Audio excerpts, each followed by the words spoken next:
Shavua Tov, Chodesh Tov. We're continuing on with Eruvin Daf Sama Tet Amud Aleph. So yesterday we were talking about the case of whether or not the last person in the or what point a person can and can't give up their rights. So now we're talking about a case of we mentioned the case of a mumar and of a gili panim who are unable to negate their rights to the chatzar. So the question is, who really are these people, and why are they not allowed to negate? Non-Jews are allowed, so why would this person be any different? So, Kaman Azla. So, what do we follow when we say that a mumar, somebody who is liable to violate the Shabbos publicly, is not allowed to vatal his reshut to everybody else? Who does this follow?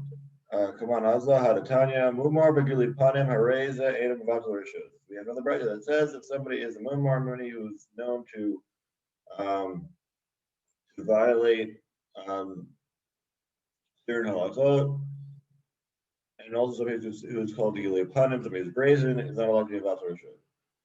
So now the question is, so who's this Gili? What does Gili Panim mean? Muvar Have, is that isn't the same person as the Mumar?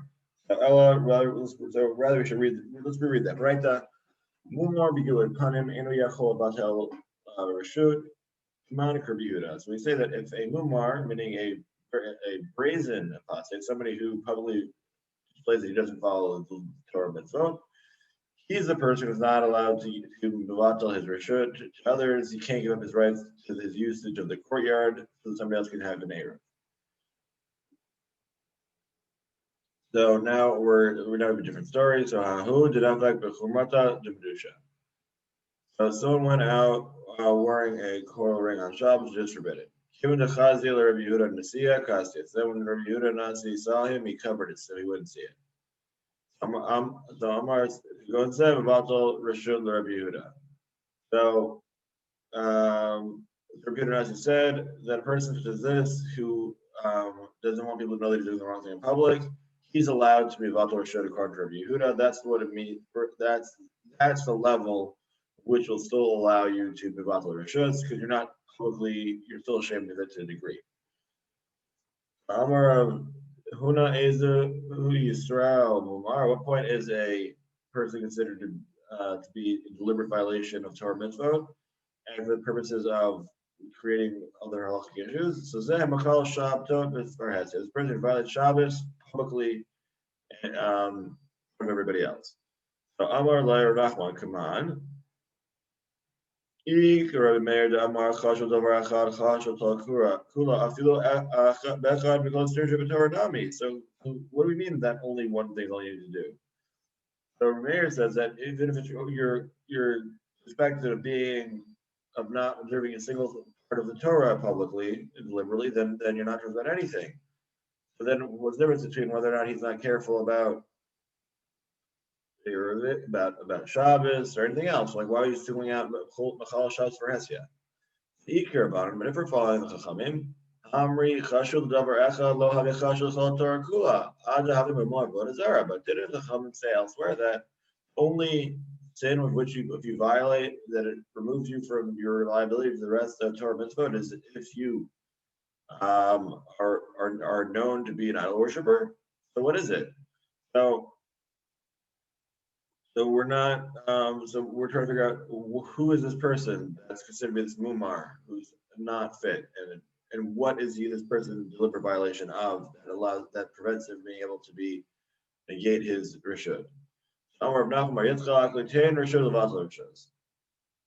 So rather no, we're not talking about in general mumar. We're just saying in terms of at what point the person not allowed to do bittul rishud. That's it. That was the only question. Who could have taught you lived in a Breita? Yisrael Mumar, Mishamer, Shabbato, Bashuk, Mavatal Rashut, Shadom Mishamer, Shabbato, Bashuk, and Mavatal Rashut. Now, Ramon said simply, it's talking about, we just want to know, can you or can't you Mavatal Rashut? We don't want to know about his general halachic status. We're just talking about in regards to Eruvin, this one narrow case. And the Breita says that if an apostate Jew As long as if he keeps Shabbos when he's in the marketplace, meaning in public, then he's allowed to give up his. Then he's allowed to be bottled for sure. But if he doesn't observe Shabbos even in public, then he's not allowed to be bottled for sure. So again, it comes down to how one behaves in the public domain, not necessarily their own private practice. Yisrael no tel reshut, no ten reshut. And that's why they say that the Jew can give and not give. The goy ask you. But for non-Jew, you'd have to rent from him. It's ad omer lo reshuti knuya lacha reshuti mevuta lacha kana ve'en tzarich lazako. What is the way that a Jew would do it? So right, so what would he do to do? So what's the language you say when you're bringing vatal? You say that I have given my. There's several things you can say. You can say my rights are acquired by you, or you can say that my rights are negated and renounced to you. And you don't need to do anything else in order to be mizak, in order to give him the rights. That's it. Just saying this formula is all you need. Arvashi Amar Haitana Hu Dechamira Ale Shaba Kavod Azara. So back to the discussion of what exactly the person is who is in violation of a single prohibition, which will make him more for everything else. So why? So we mentioned there's two. There's more called Shabbos lefarhasia, somebody who desecrates Shabbos publicly, and somebody who worships idol worship. So Ravashi says that that Braita is stating that Shabbos is as important as the Avodah Zarah. So therefore, if you violate one of them, you're considered to be a memor for everything else as well. Tanya doing that in Braita, Mikem lo kulchem prat lemomar.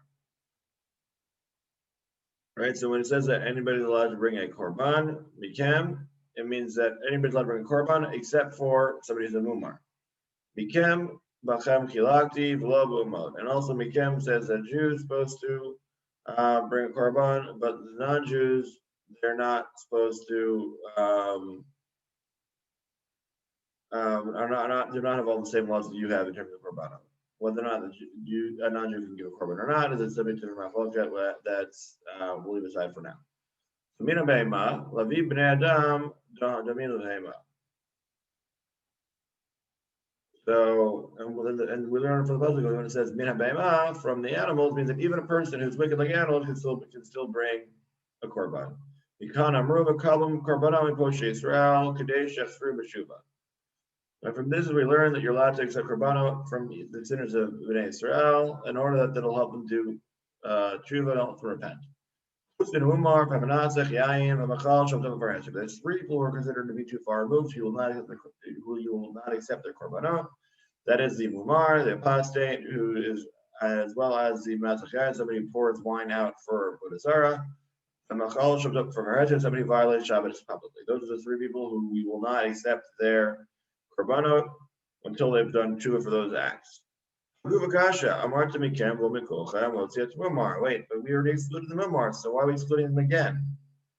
So Hadar Tani Mekabel Korbanom Meposh Yisrael. Hello Kasha, Reisha B'Mumar Chol Torah Kula, B'Tiata Mumar Davar Echad. No, as we can solve this, we say that the case we say we don't accept his korbanot at all is somebody who is a mumar to all of the Torah, meaning he's not allowed one for any part of the Torah at all, and he's violation of all of it as opposed to the person. We say, let's say mumar that we don't accept in the latter case. That's somebody who's just for one thing. We want to have their right. This person is who only has a mumar for one thing. We will let him accept korbanot, but if he is a mumar for many things, then we will not. So then what about the wait? Then what about the last half of the Braita, where it says, "Who's been a mumar?" But wait, there all mentions mumar again, and it mentions somebody who pours out wine for idol worship. So who's this last mumar? If he's a mumar for everything, we said that already. And if he's only for one thing, we said that person's allowed to bring our korban. So what is it? Right now, this is really what we meant to say. Who's been a mumar right? The person is excluded is somebody who pours out wine for idol worship or violates Shabbos publicly. Alma Vodazar Shabbat Kiyadadin Shmami now. That's how we learn out that somebody violates Shabbos or idol worship, bear more for the Torah as well, and therefore that's why they are considered to be excluded. Okay. So now we are moving on to the next Mishnah, and again, we've mentioned this prior, but it's talking about what happens if somebody forgot to forgot to be part of the Eruv, but the rest of them did. So what's going to happen now? So Anshe Chatzer Shekachach Echad Mehen V'lo Yirev Beito Asur Melachnis V'lotzi Lo V'lahem Lahem Mutarim Lo V'lahem. So if somebody forgot to join the Eruv, so his house was forbidden to carry into for both he and them, but their houses were part of the Eruv, so they can carry from them into the courtyard. He can do so as well from their houses into the courtyard. Not no low Rishutan. Who mutar v'anasrin. If they gave him, they're announced the right for this other persons, then he can carry and they cannot. Chaim, Ocean Zelza. There are two people, and each of them would prevent the other one from carrying. Echad noten reshut v'notel reshut. Shnaim noten reshut v'ein noten reshut. If there's one person, then he can give or accept the rights. But if there's two people, then they can't. Now we're trying to figure out how this works out in giving reshut and from when you can do so. So me'ematai noten reshut. So from when can you give somebody rights? Right, being vatali reshut. So Beit Shammai omrim b'od yom. Beit Shammai says you have to have done it before Shabbos. Beit Hillel omrim mishach hashecha. Beit Hillel says even after dark. Misha natan reshuto v'hotzi be'mishogig v'mezid arei oser yivir u'rimeir. And if somebody gave the rights up and then eventually then themselves carried from their house to the courtyard, which is forbidden, therefore demonstrating that they had not given up the rights properly before, whether they did so intentionally or unintentionally, then it means that nobody else is allowed to use the courtyard because they have undid their bittul reshut. They have taken back the rights that they given prior. Rabbi Yehuda Omer Mezid Oser B'Shogeg Eno Oser. Rabbi Yehuda says no. If you deliberately carried, that would undo your negation from before you giving up your rights. But if you did it accidentally, that wouldn't be a problem. So now the Gemara is trying to figure out to understand better what exactly the prohibited or not prohibited in each case. So Beta Huda Asor Chaser Sharia. We say that the person who didn't run the air, so we say his house is forbidden. He can't carry from his house into the courtyard, but his courtyard is permitted both to him and to the rest of the people to use the courtyard. So now we're going to figure out, wait, how does that work out? Because how could he be excluded yet included? So, what's the case? Or if you said the reason why this works is because he was mevatel his reshut, why is his house usher? And if he has not been given up his rights to the chatzer, then why is everybody allowed to use the chatzer? So what's the case? So what happened is he gave up his rights to the courtyard, but not the rights to his house. Because of Rabbanan,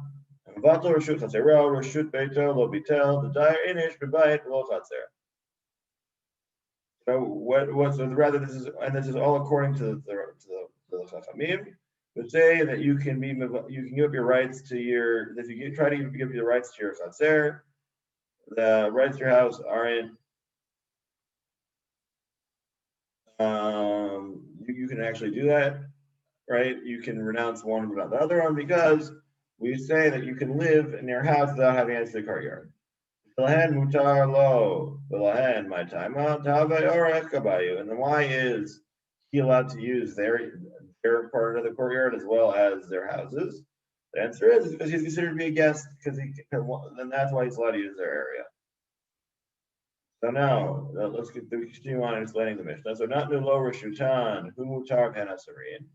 He gave if they give their rights, the rest of the people in the courtyard to this one individual who's not part of the Eruv, so he's allowed to carry and they cannot. Wait, why can't they all be his guests? Then what's the problem solved? No, you can have one person be a guest to five others, but you can't have five people be a guest to one person. That's not how that works. So from here, we learn out that you're allowed to negate multiple times. Here it sounds like first you gave it to the individual, negated to the rest of the members of the courtyard, and then they negated it back to him.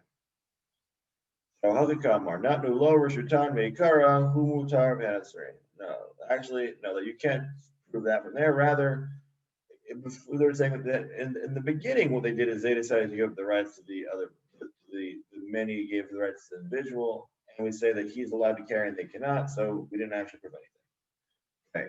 Now we're trying to figure out the case when there's two people now.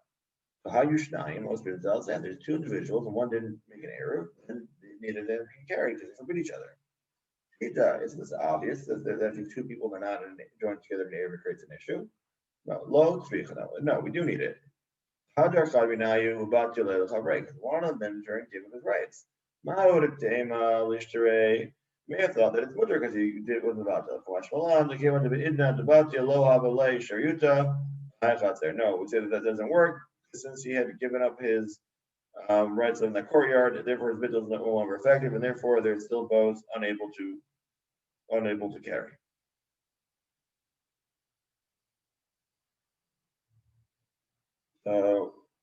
Okay, so we'll stop for today, and we'll pick up tomorrow.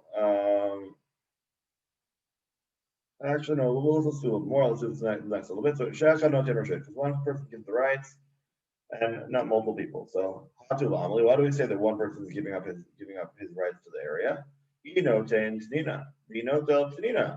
Why are you saying that one is like? Why are we saying this? Didn't we already say that he can either give or take the rights? Like, why are we saying this again? No, you need it. You need it to take the latter half of the Mishnah.